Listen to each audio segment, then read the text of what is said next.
الحمد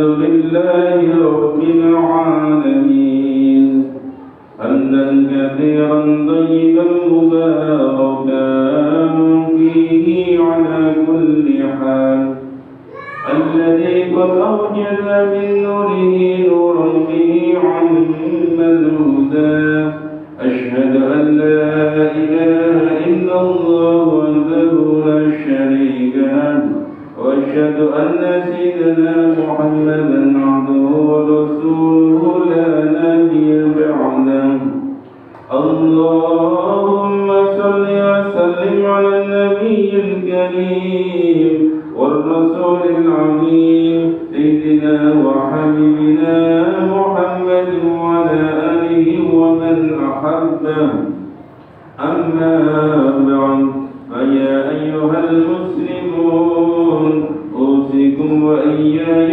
بتقوى الله فقد فاز المتقون. Hadirin sidang Jumat yang berbahagia, marilah dalam kesempatan yang bahagia ini kita senantiasa selalu bertakwa kepada Allah Subhanahu wa taala. Bertakwa dengan sebenar-benarnya, bukan cuma takwa yang diucapkan di dalam lisan, melainkan takwa yang dinyatakan di dalam ucapan dan perbuatan sehari-hari, yaitu segala ucapan dan perbuatan kita selalu berpegang dan berlandaskan apa yang telah disyariatkan oleh Allah melalui agama yang lurus, ialah agama Islam. Karena sesungguhnya agama yang diridhai oleh Allah hanyalah agama Islam. Hadirin yang berbahagia, Allah Subhanahu wa taala senantiasa mencurahkan nikmat-Nya kepada kita semua dengan bermacam-macam nikmat yang tak dapat dihitung. Walaupun kita jadikan air lautan untuk menjadi tinta dan semua ranting dan batang kayu menjadi tangkai pinanya, belumlah akan dapat terhitung juga nikmat Allah yang kita pergunakan tiap-tiap hari. Mulai dari sejak terbitnya matahari sampai terbenamnya matahari dan terbit lagi. Allah berfirman, A'udzu billahi minasyaitonir rajim, wa in ta'uddu ni'matallahi la tuhsuha. Dan jika kamu menghitung-hitung nikmat Allah, niscaya kamu tidak dapat menentukan jumlahnya. Sungguh firman Allah itu sangatlah istimewa. Andai kata ingin juga kita menghitung satu persatu mengenai macam nikmat yang kita masukkan ke dalam perut dengan melalui kerongkongan saja, rasanya akan payah kita buat menghitungnya. Apa-apa macamnya, berapa banyaknya yang kita masukkan setiap hari ke dalam perut kita. Konon pula untuk menghitung macam-macam nikmat yang lain, cuma manusia juga yang kadang-kadang lupa kepada Allah yang Maha Pengasih dan Pemurah, memberikan serba nikmat kepada manusia. Hadirin yang berbahagia, di antara banyak nikmat Allah yang kita pakai dan kita pergunakan setiap hari, maka yang sangat kita rasakan sekali ialah nikmat umur yang kita pakai sampai sekarang ini.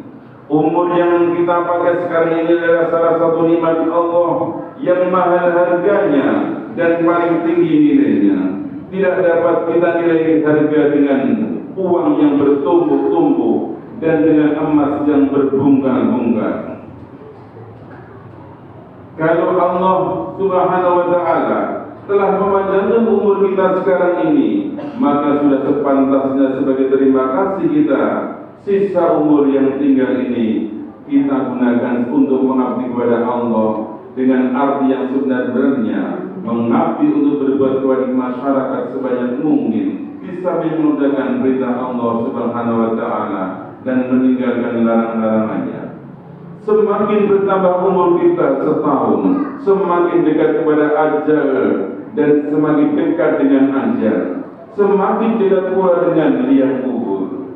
Karena itu hendaklah umur kita yang ada sekarang ini dapat kita gunakan sebaik-baiknya sebelum datang ajal, Sebelum umur kita bercerai dengan badan, jangan terlambat dan jangan kita terberdaya karena kekuatan kita, karena kekayaan kita, karena pengaruh besar kita. Semuanya itu akan berakhir bila malaikat maut sudah menceraikan ruh kita dari badan. Sabda Rasulullah sallallahu alaihi wasallam, khairun nas man tala umruhu wa hasuna amaluhu, wa syarrun nas man tala umruhu wa sa'a amaluhu. Sebaik-baik manusia ialah orang yang diberi panjang umur, dan umur yang panjang itu digunakan untuk membuat kebaikan sebanyak-banyaknya. Dan sejelek-jelek manusia ialah orang yang diberi umur oleh Allah, lalu umur itu digunakan untuk membuat kejahatan dan kerusakan. Na'udzubillah min dzalik. Hadirin yang berbahagia, umur yang kita pakai sekarang ini akan kita bertanggungjawabkan kepada Allah nantinya. Untuk apa saja umur kita habiskan, untuk apa lagi umur kita pakai, semuanya diminta bertanggung jawab oleh Allah kepada kita. Baru saja selesai dikuburkannya jasad kita, belum lagi hilang jejak telapak kaki manusia yang mengantarkan ke kubur. Pertama-tama yang dinyatakan atau ditanyakan oleh Allah ialah mengenai umur, kemana dihabiskan dan untuk apa digunakan. Pada waktu itu tidak dapat berdusta sedikit pun, sebab seluruh anggota badan menjadi saksi tentang apa dan untuk apa dipergunakan umur yang sekian puluh tahun dipakai. Barulah pada hari itu timbul penyesalan, yang mana penyesalan tidak berguna lagi, sebab sesal kemudian tak ada gunanya lagi. Menangislah, merataplah karena menyesali perbuatan pada waktu itu. Namun tangis dan ratap tidak menolong sedikit pun. Umur akan melaporkan kepada Allah semua apa yang telah diperbuat dan dikerjakan di dunia, dengan tidak dapat dikurangi dan tidak ditambah dan tidak dapat ditambah sedikit pun. Umur akan menceritakan di hadapan Allah nantinya bahwa aku selama berada di tubuh si fulan sekian tahun lamanya, sekali-kali dibawa berbuat maksiat, berjudi dan lain-lainnya. Naudzubillah min dzalik. Semakin tinggi pangkatnya, semakin besar kekuasaannya, semakin doyan pula membawa ke arah tempat maksiat. Semakin tambah kekayaannya, semakin lupa kepada Allah dan bertambah nafsu untuk berbuat maksiat. Naudzubillah min dzalik. Begitulah kira-kira umur. Bila umur digunakan untuk berbuat maksiat, dan begitu sebaliknya bila umur digunakan untuk beribadah, menjalankan perintah Allah dengan sungguh-sungguh berbakti kepada masyarakat. Rasulullah sallallahu alaihi wasallam bersabda, "La tajulu qadama 'abdin hatta yus'ala an umrihi fima afna, wa an ilmihi fima fa'ala, wa an malihi fima tadabahu, wa fima anfaqahu, wa an jismihi fima ablana." Belum lagi hilang jejak telapak kaki seorang hamba pada hari kiamat, sehingga kepadanya telah diajukan 4 pertanyaan. Yang pertama, dari hal umurnya kemana dihabiskan. Yang kedua, dari hal tubuhnya untuk apa dipakainya. Yang ketiga, dari hal ilmunya, apa yang sudah diamalkannya dengan ilmunya itu. Dan yang keempat, dari hal harta, dari mana diperolehnya dan untuk apa dibelanjakannya. Hadis riwayat Tirmidzi. Hadirin yang berbahagia, bagi manusia yang beriman kepada Allah, pasti mempercayai bahwa pada suatu saat yang telah ditentukan, umurnya akan bercerai dengan badan. Bila ajalnya sudah datang dan dia berbuat rahmatullah buat mempertanggungan jawab umurnya kepada Allah. Bila kepercayaannya sudah tumbuh dan sudah menjadi keyakinan yang kuat, masing-masing manusia tentu akan berhati-hati untuk sisa umurnya yang tinggal ini, sebelum datang ajalnya untuk mencapai husnul khotimah, yaitu penghabisan umur yang baik.